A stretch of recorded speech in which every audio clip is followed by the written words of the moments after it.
black. Oh, I got the ethics committee again. You're live. Maybe. Okay, there we go. Now I've got the agenda. This is Senate Finance. Today is April 6th. And today we are going to do a week primarily devoted to broadband. So we can really focus in the field of possible things we can do seems to keep expanding. And I think we're going to work our way through it. And this is just so technical. I want to work our way through this one. We may take a break and see if we can get some other bills that we can get out in a hurry. I am still communicating with the House, trying to see if we couldn't put that insurance bill we did Friday. If House Healthcare is not taking testimony until Thursday, they have jurisdiction over health insurance in the other body. The insurance bill we passed out, as far as I know, is still sitting in Commerce. And I've been encouraging them to think about maybe if they agree, or even if they don't agree with us, to attach something to that insurance bill, because that's an S and it's over there and it will probably make it through the system. Whereas if we have to get an S bill there and get it taken up, it may well not make it. And time is of the essence in this one. I've also requested a hearing before Rules, which is where our committee bill got sent today.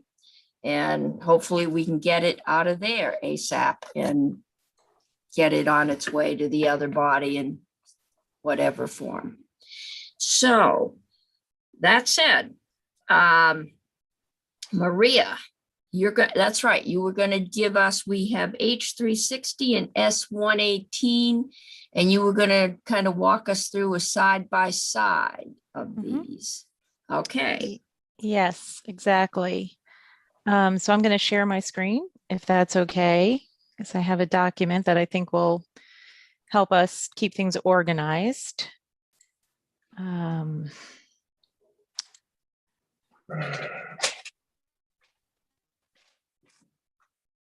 Okay, can everybody see that pretty well? Copy of this, by the way, is it on our website at this point? I believe it is posted under my name for today. Okay. And so in order to see all of this, I'm going to have to make you all go away. So if you have a question, just holler.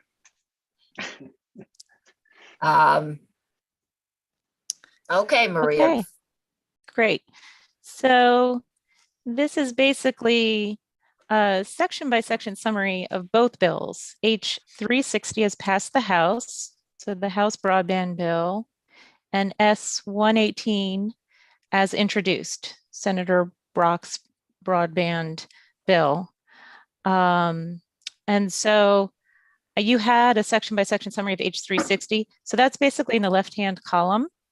And then I basically added on the right column kind of the corresponding provisions of S118. And I've highlighted in yellow kind of some key areas, that I really wanted to focus on.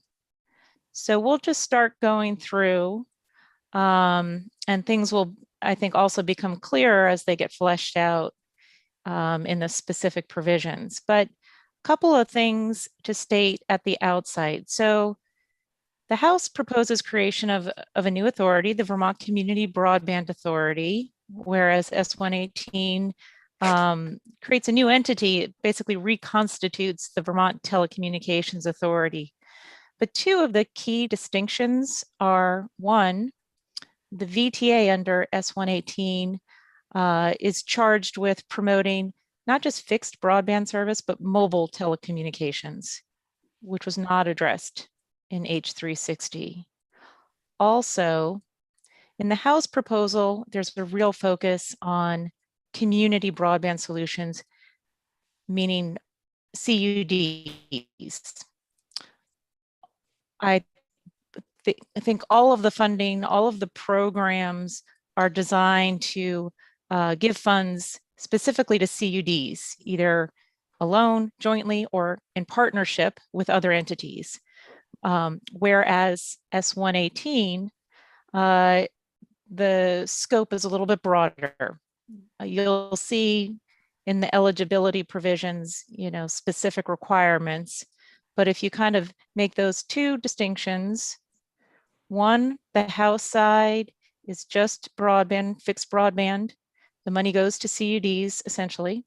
And then on the S118 side, it includes mobile services, and it's also much broader in terms of where that money can go. In terms of the organization of these two entities, the very first kind of distinction has to do with the number of members of the board of directors.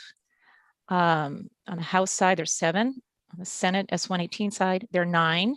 Both have the Commissioner of Public Service. Both have members selected by VCUDA.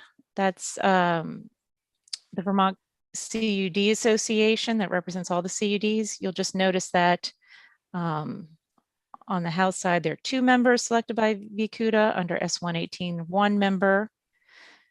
House proposes 1 member appointed by the governor. S118 has 2 members appointed by the governor. And in terms of the members appointed by the speaker and the committee on committees, the House says not legislators, whereas S118 specifies that they are legislators, 1 representative, 1 senator. Then in terms of where there's no overlap, the House proposes that the Secretary of Commerce and Community Development is a member of this board. And on the Senate side, there's 1 member appointed by the Telephone Association of Vermont. This is the entity that represents the independent telephone companies. There's also a place for the CEO, the VT of the new authority. The Chief Administrative Officer serves on the board, and also a place for the treasurer. So that's just with respect to the organization of the board of directors. In terms of the qualifications of the public members, the House added very specific language to ensure that there is at least 1 public member with expertise in finance. Whereas S118 lists finance as something to be considered when looking at the qualifications of the various members. The House has a kind of a conflict of interest provision that excludes any owner, employee, member of an ISP or CUD from being appointed a member. There's not a similar conflict provision in S118. Both bills specify that the board members serve 3-year terms.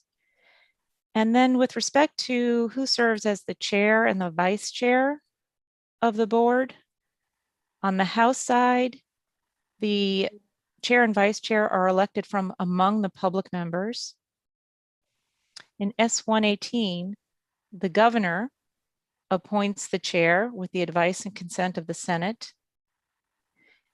And then also with respect to the chair who serves on the board, who serves as a CEO, some specific requirements. The chair is a state employee, the chair is exempt from the classified system, and receives compensation equal to a superior judge. So a little more prescriptive on the role of the chair and how it fits in with the state employee system. So both on the House and the Senate, that chair or the executive director is the chief administrative officer, and both have provisions for retaining or employing other technical experts and employees. Both bills create a special fund to be the repository of any funds received to support the programs. The big distinction here is what we talked about last week, that existing 0.4% of the universal service charge, which currently goes to the Department of Public Service.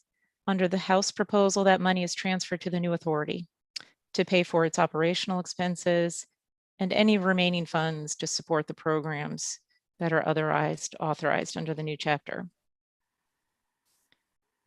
Then in terms of kind of the general powers and duties of the two entities, again, just highlighting that on the House side, it's really focused around getting resources and support to the CUDs.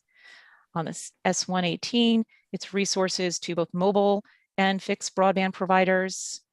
A lot of similarity in terms of coordination, providing those resources to eligible entities, facilitating partnerships, applying for grants with eligible entities or on behalf of eligible entities, consulting with VITA and the Municipal Bond Bank, consulting with state agencies on existing taxes and fees applicable, assisting with fiber route identification and pole surveys, identifying funding opportunities. All of those provisions are pretty much identical, with the exception that the House is geared towards CUDs and the S118 is much broader. In terms of the provisions that are unique and with respect to general powers and duties, under the House proposal, the new authority provides input to the department on the 10-year telecom plan, whereas you can see on S118, the new VTA would be responsible for developing the state's telecom plan.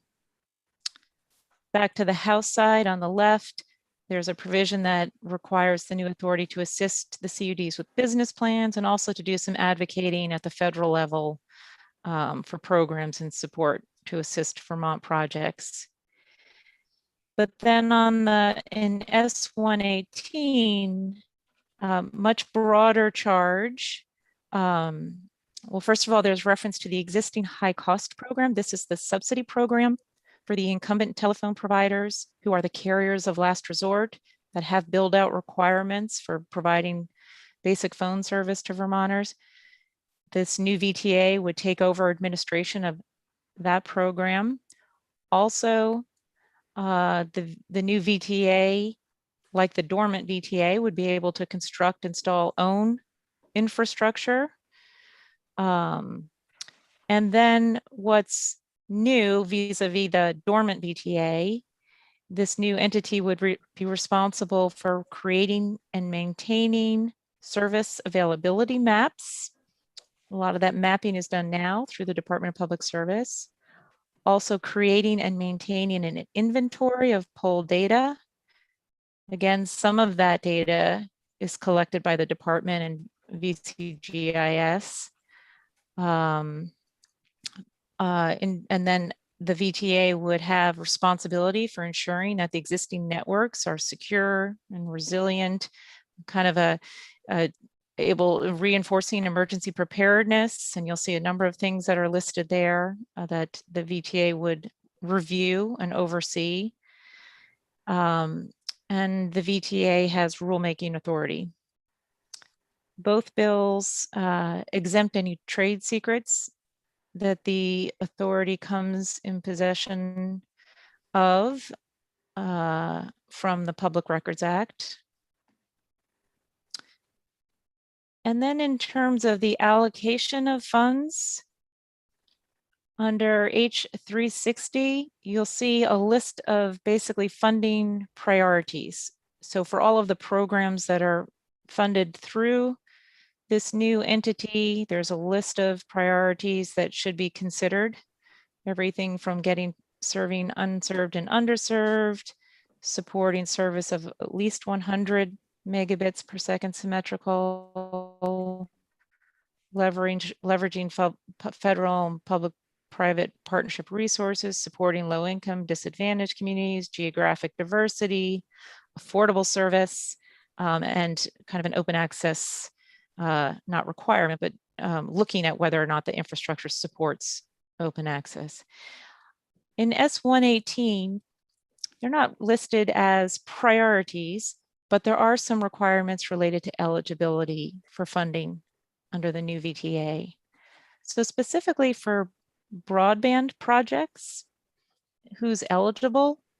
CUDs, the small independent telephone companies, electric cooperatives, and any other ISP, internet service provider, if the proposed project is consistent with policies and purposes of the chapter and otherwise in the best interest of the state. And that would be as determined by the new VTA. Projects eligible for funding must provide a minimum of 25/3 service and be capable of being upgraded to 100 symmetrical service. And then for any project, whether it's a mobile or a fixed broadband project, that infrastructure is available for multiple service providers on a non-discriminatory basis and at rates deemed reasonable by the authority. So then on the House has a new program, a pre-construction grant program. So this would be anything from feasibility studies, business planning, engineering and design, make ready work. There is not a similar program under S118. I did put in italics there just as kind of as a refresher to keep in mind. You did allocate, or you're proposing to allocate some federal money for CUD pre-construction costs, and that's in H315, which I know went from the House to the Senate. You made your revisions. It went back to the House. I think the House has some additional clarifications with respect to this program, but I wanted to keep it out there that there is some additional monies for pre-construction costs under consideration right now. Then in terms of construction money, whether it's grants or debt, the House has a construction grant and subordinated debt program. In S118, the new authority, or the VTA, the reconstituted VTA, would again be responsible for the existing high cost program and the existing grant program, construction grant program, the connectivity initiative. And in terms of debt, the new VTA would be responsible for creating a new communications infrastructure revolving loan program. And this would provide a continuous source of capital for both mobile and fixed broadband projects, consistent with the eligibility requirements that we reviewed in the previous section. Also, S118 has the establishment of a Broadband Court to assist with the infrastructure and service deployment, outreach, and technical support to Vermonters, and specifically low-income Vermonters who may be eligible for subsidies. And this particular program would sunset in 2024. There's also specific language about interagency cooperation and assistance. This is very similar to what the dormant VTA language included. It's a little bit broader though in S118, and that it also includes specifically the E911 board. In terms of reporting requirements, very similar provisions with respect to an annual reporting requirement. S118 also has quarterly reporting requirements, and where the House proposes looking at, reporting on in the annual report progress towards meeting the state's goal of 100 symmetrical service by 2024. In S118, there's a specific requirement that the authority make a recommendation about a reasonable time frame for achieving the state's goal. In other words, if 2024 is not reasonable, to make a recommendation in 2022 about what might be reasonable. Both bills have a sunset. That was the, excuse me, that was these- the state's goals on that last one? Yep. Reasonable Yep. time So frame the for state achieving. the state's existing goal of 100 symmetrical service by 2024. Okay, I understand. Okay. Okay. So both, under both proposals, there's a sunset for the new authority. In the House, they propose sunsetting the Vermont Community Broadband Authority in 2029. Under S118, the sunset is 2026. And both proposals, suggest that the authority can submit a recommendation for its continued existence, if that's appropriate. In terms of its initial organization and office space allocation, the bills are very similar. A couple of exceptions. Under S118, the Commissioner of Public Service initially serves as the chair until the CEO is hired. You'll remember that the governor appoints the chair with the advice and consent of the Senate. Then also with respect to transferring any positions, the S118 is a bit broader in the scope. So it requests that the commissioner come up with a plan for transferring any relevant positions, programs, assets, liabilities, etc. And that plan is reviewed at its initial organizational meeting, the VTA's initial organizational meeting, and then by the Joint Fiscal Committee, submitted to the Joint Fiscal Committee for its approval. The House repeals the Innovation Grant Program. There's about $60,000 left in that program. That repeal is in 2022, so the department could get the remaining funds out the door. There's a specific provision in the House for transferring the rural broadband technical assistance specialist. Again, in S118, there's a more general request for a transfer plan. As we went over, I think it was last week, and as I just highlighted at the beginning of the discussion, there's the provision relating to the 0.4% of the universal service charge going to the new authority. Also in the House bill, there's a provision relating to existing fiber assets that the department currently owns that came to the department from the VTA in 2015. That those assets are transferred to the CUDs where they're located if they want them. The House made some amendments to the existing connectivity initiative, the existing grant program.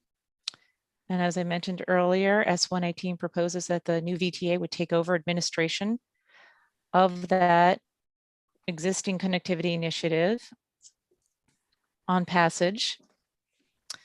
The Senate repeals the Telecommunications and Connectivity Advisory Board because this is a board that advises the department on grants and planning and so on, and the department would no longer be performing those functions.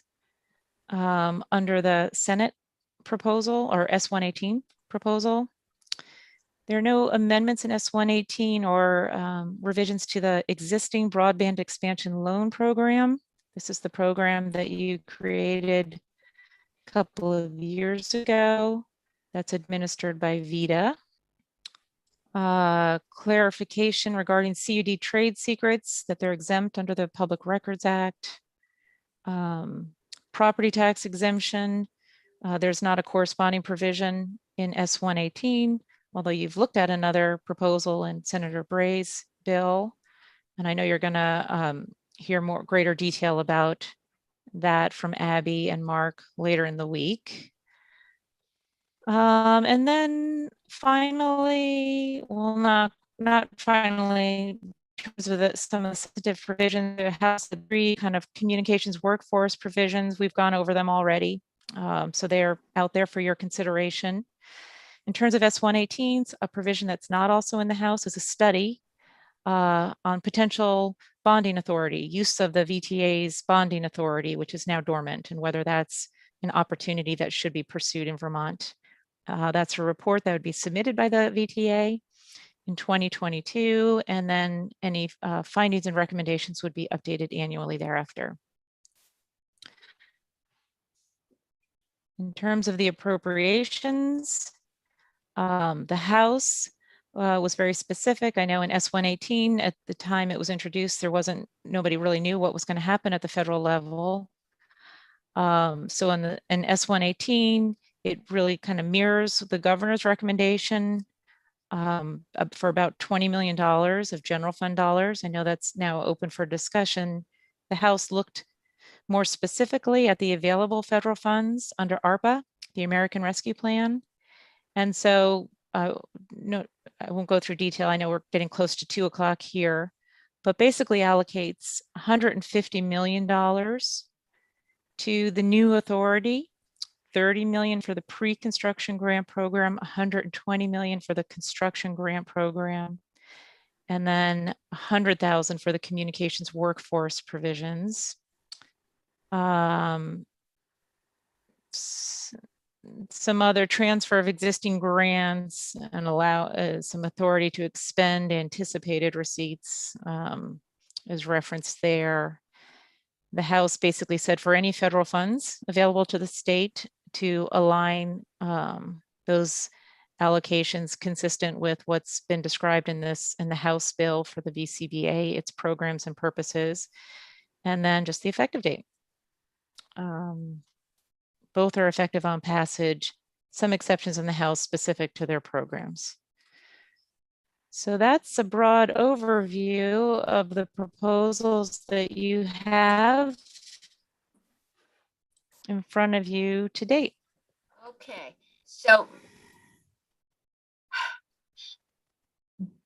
they both envision, it sounds like spending federal money. One is general fund, but I assume that might be being supplanted by some ARPA funds that are freeing up general fund. But it basically is federal money other than the 4% that's in the connectivity fund. That's all the state money. So we're going to go through in whatever form we choose, 150, 200 million dollars, whatever we choose there, of ARPA funds. And when that's done, we're done. Except the S bill has a revolving loan fund. So a revolving loan fund says that the money's not going to go away. The bulk of it should come back. So if we're going to take that route, we should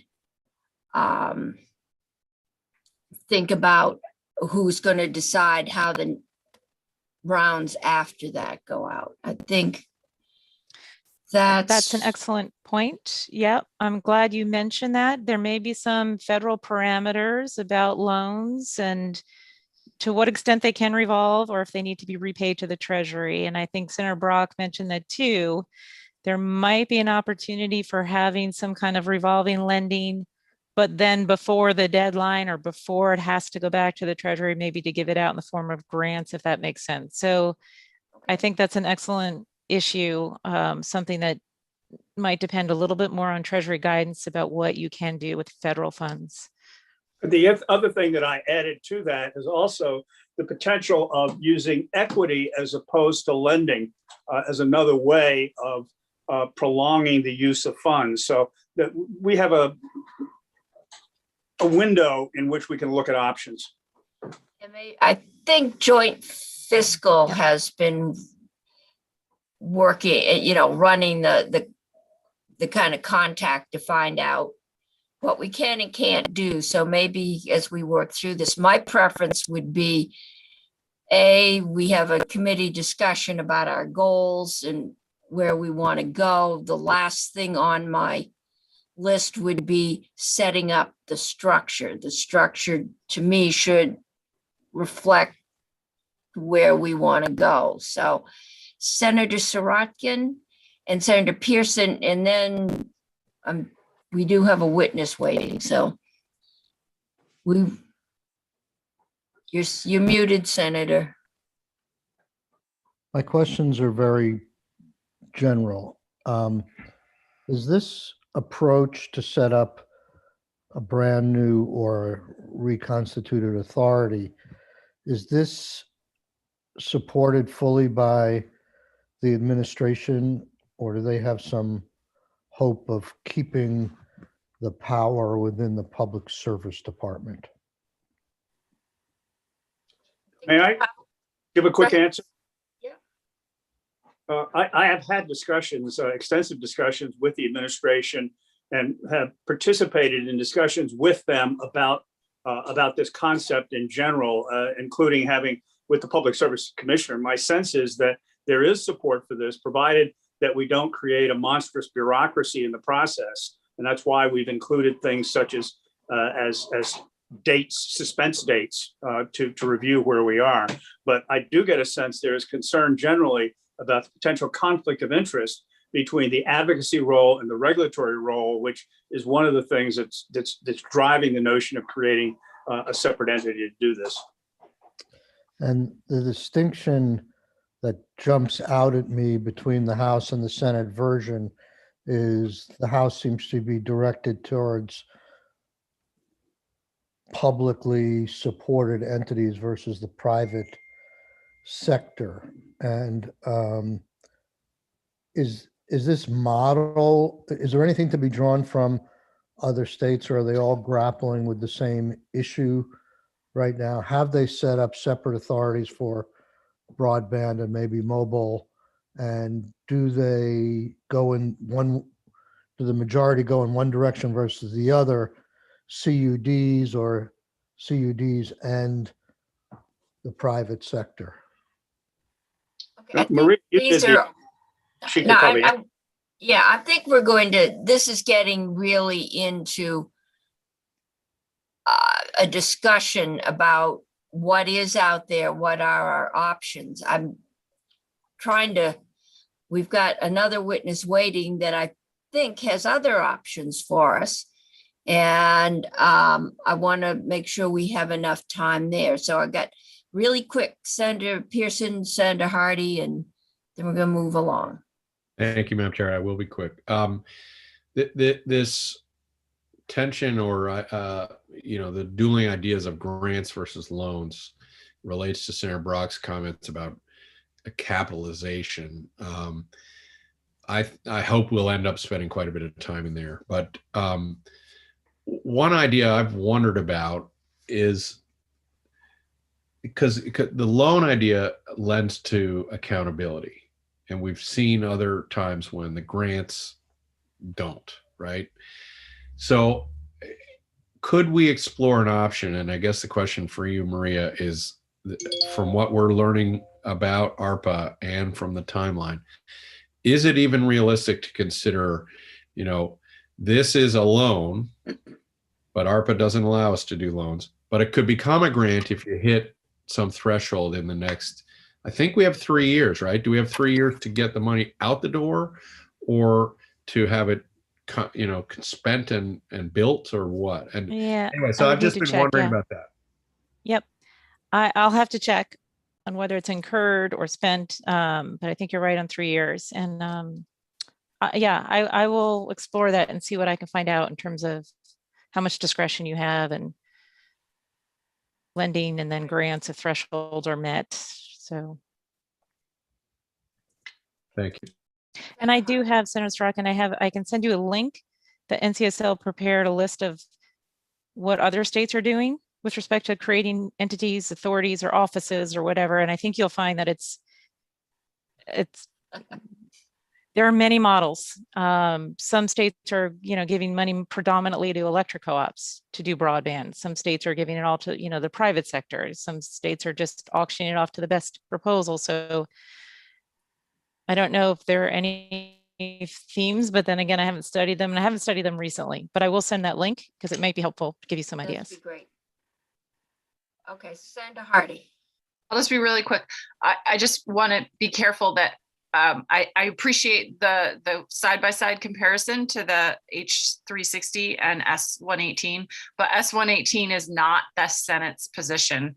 It is a bill that's been introduced by one senator and co-sponsored by others, and we have not passed it, not even in committee. So with all due respect to Senator Brock, I just want to make sure that people listening are aware that it's just a bill. It's not something that's been passed by the full Senate. Right. So thank you. Yeah, these are two proposals that have been brought to us, and I'm quite sure we're going to hear more.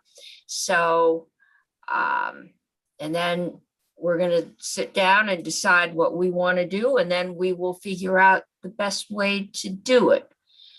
So at this point, next on the agenda is Tom Ebslin. And Tom, there you are. You have popped up. And you're the former Vermont Chief Recovery Officer and co-founder of Broadband Equity now.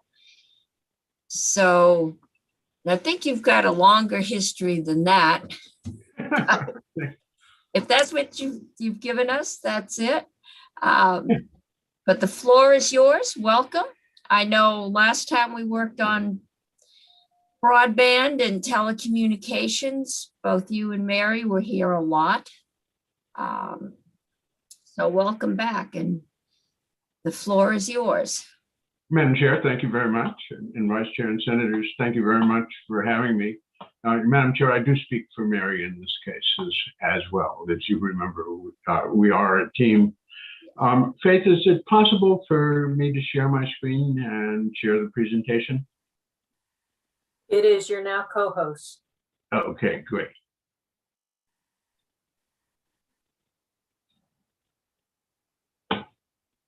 Okay, so I think you now see my screen. As Senator Brock said very forcefully yesterday, all the infrastructure and technology in the world doesn't do any good unless people can actually access it. And when Vermont kids have to drive to the parking lots of McDonald's to try to do their homework, it's not only those kids that lose, it's our whole educational network that loses, that can't reach its complete potential. And when an elderly person who can't get to the doctor also can't do telehealth, it's not only that elderly person who loses, but our whole health system that loses. When people can't work from home in Vermont, it's not only the people who can't work from home that lose, but it's Vermont's opportunity for economic development, which loses as well. Right now, we really have an opportunity, I think, to close the broadband gap that's been deviling us for so long. Now, with new technology, affordability is really the main obstacle to every Vermont family having access to broadband. If we look at the current status of broadband availability, about 50% of Vermont families live in places where there's both good broadband available and where the ISPs have low-income programs. So those 50% of families, rich or poor, have access and can use that access. Another 35% of Vermont families live in places where broadband's available, some of it where it's become recently available, territory like EC Fiber, for example, with very good broadband availability, but it's expensive. So for the low-income families that live in those neighborhoods, the broadband might as well not be there. They can't afford the $100 a month for an EC Fiber plan, even though there's very, very good broadband in their neighborhood. Then there's another 15% of Vermonters who live in the area that until the beginning of this year, we considered there to be no broadband available at all. It's the 60,000 families that are on, 60,000 addresses that are on the DPS map and shown as unserved. With new technology, actually broadband is available there, but also very, very expensive. So even though wealthy Vermonters in that area are arranging for broadband access, that other 15% of Vermonters can't afford broadband access either.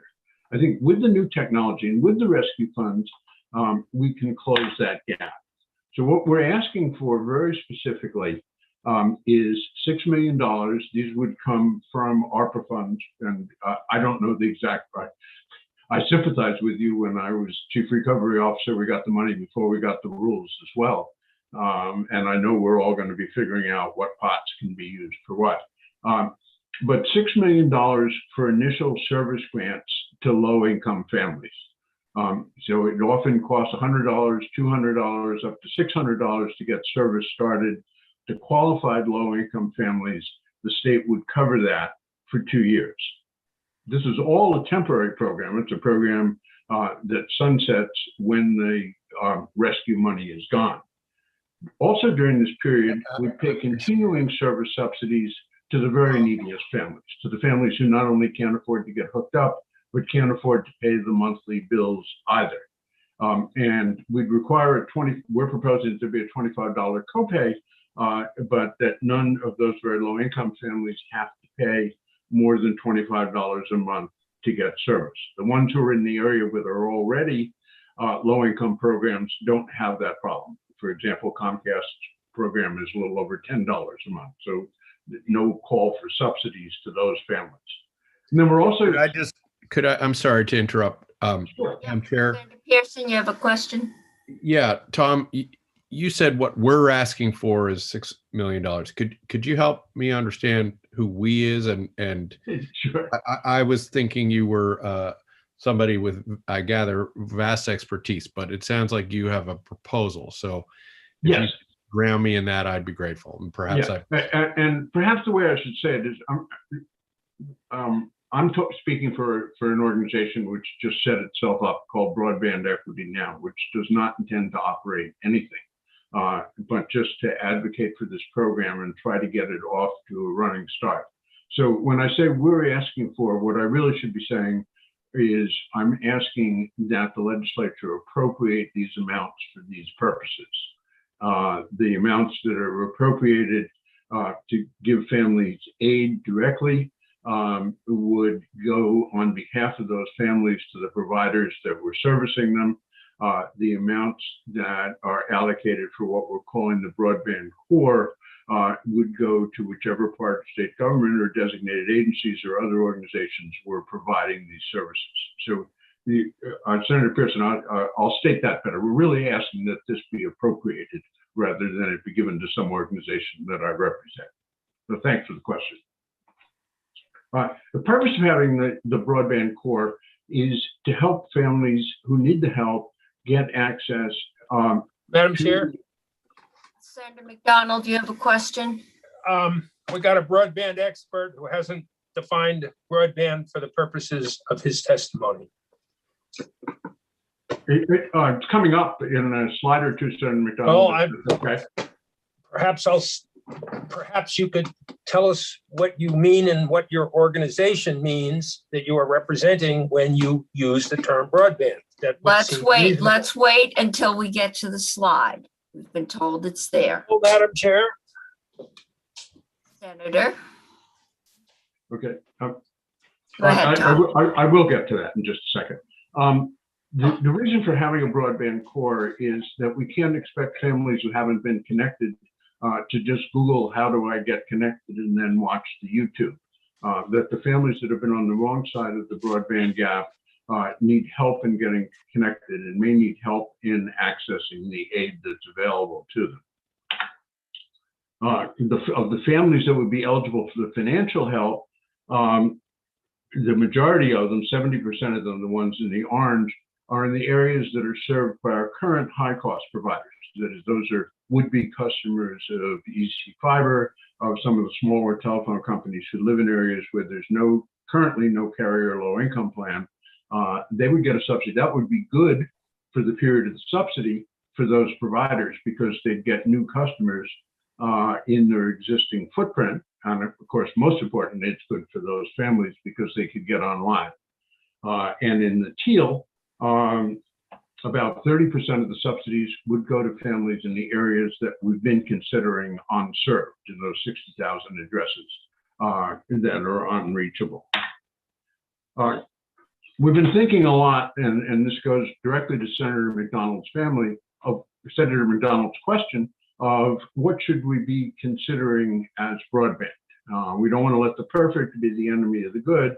On the other hand, we don't want people to have a service that's substandard, even in the short term. So if you look at the things that people need to be able to do, they need to be able to teleconference, telehealth, remote education, work from home, all of that depends on teleconferencing. If you had a very high definition television or computer, you'd need about 4 megs, a little less than that in each direction for each teleconference that you're doing.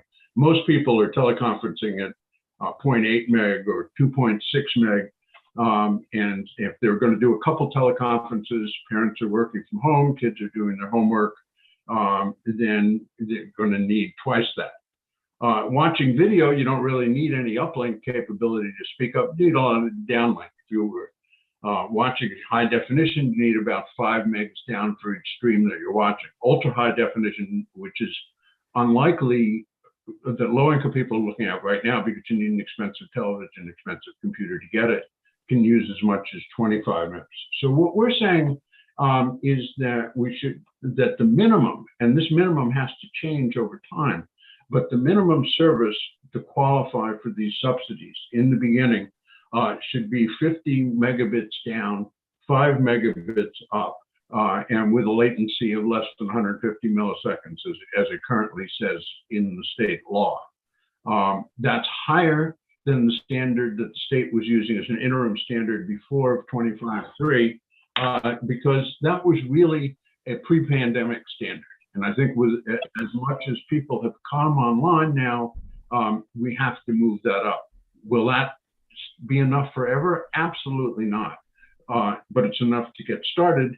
And then year after year, there has to be authority in the state to keep ratcheting that standard up. If we look at accessibility, the current department maps show that the 60,000 E911 addresses without a qualified provider, meaning somebody who provides more than 25.3 in the state's case.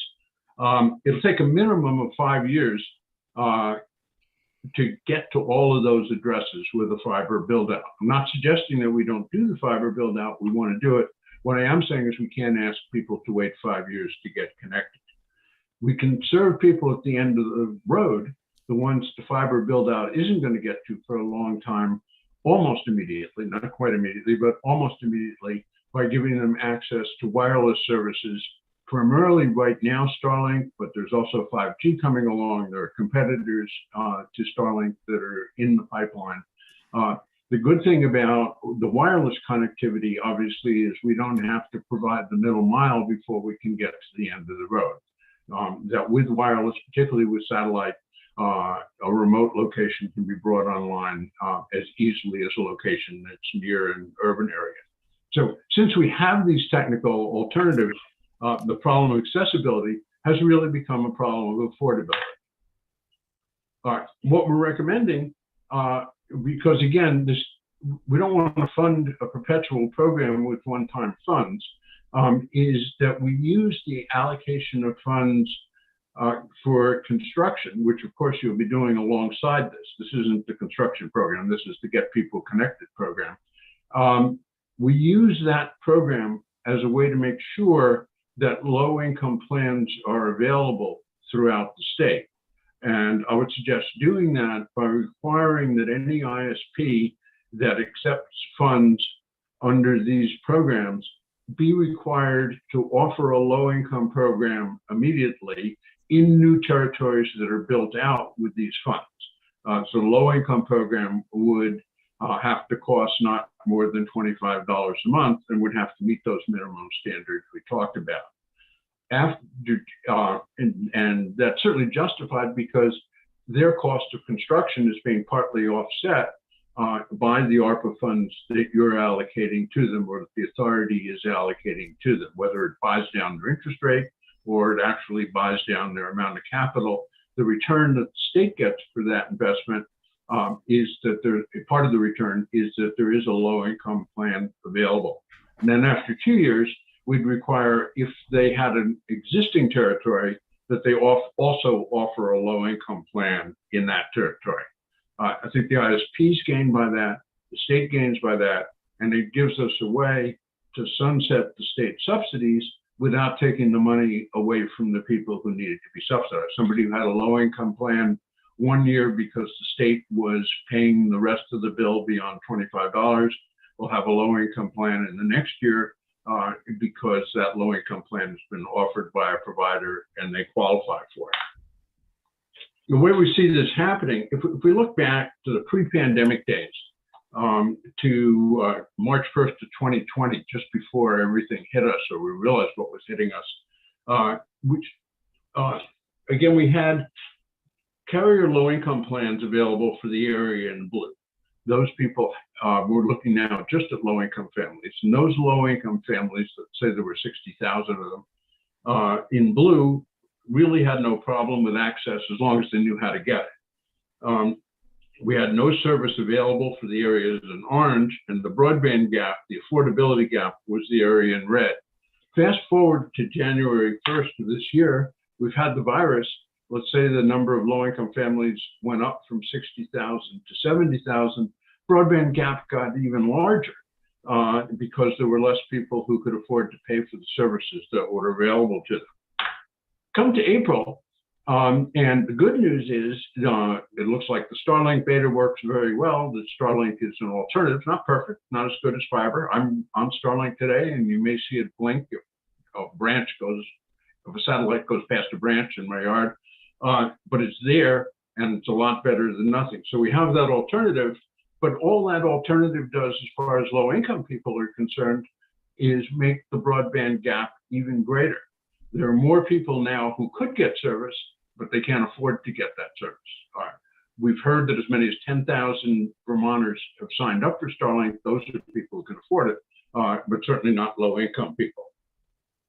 If we put this plan in effect, and then we go to July 1st of this year, and we say that a state subsidy is available, then that green of state subsidy replaces the red of the broadband gap. Then wherever you are, wherever a family is in Vermont, that family will have a way to get access. The Broadband Court will help them get that access. As time goes on and the ISPs build out with the ARPA money that you've allocated to them, then low-income plans from the providers begin to replace the state subsidy. We get to the end of the period, everybody's connected, or everybody wants to be connected, to be realistic, and we'd have no further need for state subsidies. The program has sunset, but it's achieved its goal. It's closed the broadband gap. It's made our network more valuable because a network's value really depends on the number of people who are connected to it. So if we look at the state expenditures, I'll be brief on this, you can see that what we're proposing in fiscal year 22 is about $8 million. This is from ARPA funds and CARES funds. About 14,000 in 2023 because we've gotten a lot of families signed up now and they're getting the monthly subsidy. And then it goes down over the next 2 years because more and more low-income plans are available from ISPs. And we've really talked about that timeline. You know, we've been promising universal broadband for years, and I've been part of doing that. And this time it really can work. The reason it can work, one, is we have new technology, so we really can get to everywhere. Secondly, we have lots of federal money. We're not going to get an opportunity like that again. And we have state control, which is very important. When in the last stimulus, as the Madam Chair will remember, most of the money that went to broadband providers went right around the state. We really had no say in who got that money or what they used it for. Matter of fact, the feds kept us very much at arm's length in that process. And of course, we don't have any direct regulatory control over broadband providers because of federal preemption. So the state has been somewhat helpless in governing the way that broadband providers act. But if we're the ones who are giving the money for a broadband build out, then we have a way to set conditions on what broadband providers do, set quality conditions, and also make sure that an affordable program is a part of what they build out. haven't talked a lot about the Broadband Court, but as I said in response to your question, it's really a virtual core. Mary has been doing a lot of work talking to community action agencies, CCB, 211, Equal Access Broadband, which is in EC Fiber territory, and others about ways to set up the Broadband Court. What we're trying to do is front run it. We're gambling that you will appropriate money for there to be a Broadband Core. We want that to be able to hit the road running on August 1st. So we're trying to say what education is needed, what procedures are needed, what agencies are best equipped to offer this service. If you don't appropriate the money, then there won't be a Broadband Court. But because it's so important that it get going quickly, we're working on that now. As we work with community action agencies, they tell us how much there's a need for universal broadband in Vermont, that they really can't help people with their health problems, with their education problems, with their other problems. They can't help families unless those families have access to broadband. So it's not just about broadband, but really universal broadband is foundational to the new, better Vermont that we want to build. We have an opportunity now. It comes from technology, comes from the federal money, comes from understanding what we need to do that we're not likely to see again. And I think because we can do it, we have to do it. We can close the broadband gap now. Thank you very much. Okay, so Tom, your basic proposal is that you are not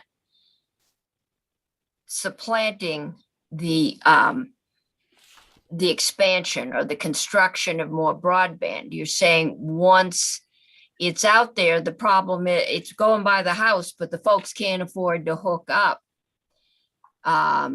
every month. I think we'll have to have some of the CUDs and folks in to talk to us about how that fits into their business model. And Holly Grosner is on the line, but I believe last time she was here, there is an organization out there working with people. So if you're available to talk to Holly, that there might already be something to plug into. And I did mention them, by the way. I just went over that very quickly on the slide. It's called Equal Access Broadband, and Holly can tell you much more. Okay. And they've gotten off to a good start. All right. So rather than put all the money into construction, this would reserve, I don't know, 150. This would reserve money to go into that getting people hooked up. I've always wondered how you did your homework in the parking lot at sub-zero. Yeah, didn't sound ideal to me. And then eventually have it all go to the private sector. That would, or whatever. Yeah, it would go into provider subsidy rather than once we run out of state money. Right, exactly. And nothing precludes that money going to the cuts or whoever can build out quickly. It just says, in the meantime, people are connected. And I've started a couple network businesses. You always invest at least as much in customer acquisition, to look at it from a business point of view, as you do in actually building the network. Facebook doesn't have a network, a physical network. And so what I'm saying is, even though this is one-time money, even though we're spending it on subsidies, those are really the cost of closing the broadband gap. Those are really the cost of making sure all Vermonters are part of our network. And having all Vermonters as part of our network makes the network much more valuable to all of us. Okay. Maybe we'll find those, I forget how many thousands of kids who have not been seen in a year because they don't have broadband and they have disappeared. The school hasn't seen them. Senator Hardy, you have a question. Yeah, thank you, Madam Chair. Tom, thanks for being here today. I'm just trying to understand your proposal. It's about $26 million that we would put mostly toward subsidies, a broadband core that I think is supposed to be like technical assistance and help for people. Well, only 5 million would be for the technical assistance. The Right, rest right. would be And then, subsidies and directly then to some for grants for equipment and setup. But the subsidy, and my understanding is you think that we should require anybody who has gotten state money for the build out to then provide a subsidized service to people who are lower income. Is that correct? A low income service that doesn't require a state subsidy. Okay, That's but part of their until we program. get there, until we get everything built out, you're proposing this $15 million subsidies for people to basically get the satellite service? Oh, not, most of it would not go to the satellite service. It would when there was nothing else available. But for example, there are people living in EC fiber territory for whom $100 a month or $90 a month is a lot of money. And so during that time, subsidies would go to those people so they could buy the service that's available to them now. In this case, it would be EC fiber. More families are in that circumstance than in the circumstance where there's no other alternative except satellite. Okay, all right, So all right. only I if was there's under nothing else. I was under the impression that you were trying to say that we should just subsidize everybody who doesn't currently have internet to get the satellite link up. Okay. No, absolutely not. I'm sorry if I wasn't clear about that, Senator. We should get them whatever service is available to them now. And obviously within that, there's the cheapest service that meets the minimum standards. But in most cases, that's not going to be satellite. That's the last resort. So what happens for the programs, the ISPs who don't ever provide a low income plan? Are you assuming that all of them eventually will because they will have gotten some kind of state funding or out of the goodness of their heart, or what? I'm assuming that the very big ones will continue, Comcast, for example, will continue to offer their low income plan. It's really good economics for them because once you've built out over a neighborhood, it's like an airline selling standby seats. They might as well sell to the low income people as well. So I'm assuming that the national carriers will probably not participate in our programs. I don't know that, but that's what I'm assuming.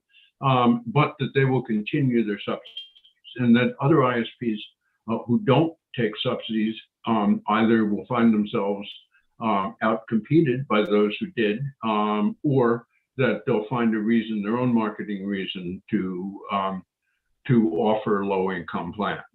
There's also pressure from the feds and the money that's coming from the feds for there to be low-income plans. There's FCC money that may offset some of what I've recommended appropriating, and I'm leaving that out of the equation because we don't know the rules yet, but if we have it, we have it. Okay, all right, thank you for that clarification. Thank you, Senator.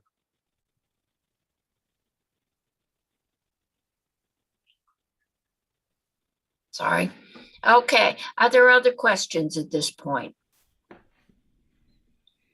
All right, we have at this point a 10-minute break, and then we're going to come back, and Chris Campbell, who is the former director of the VTA, and Holly Grossner, who is the legal counsel for the former VTA, are going to talk to us about lessons learned. So as we move forward, mistakes we can perhaps avoid going through their experience. So Faith, if you can take us off live, everybody can stretch for a few minutes and then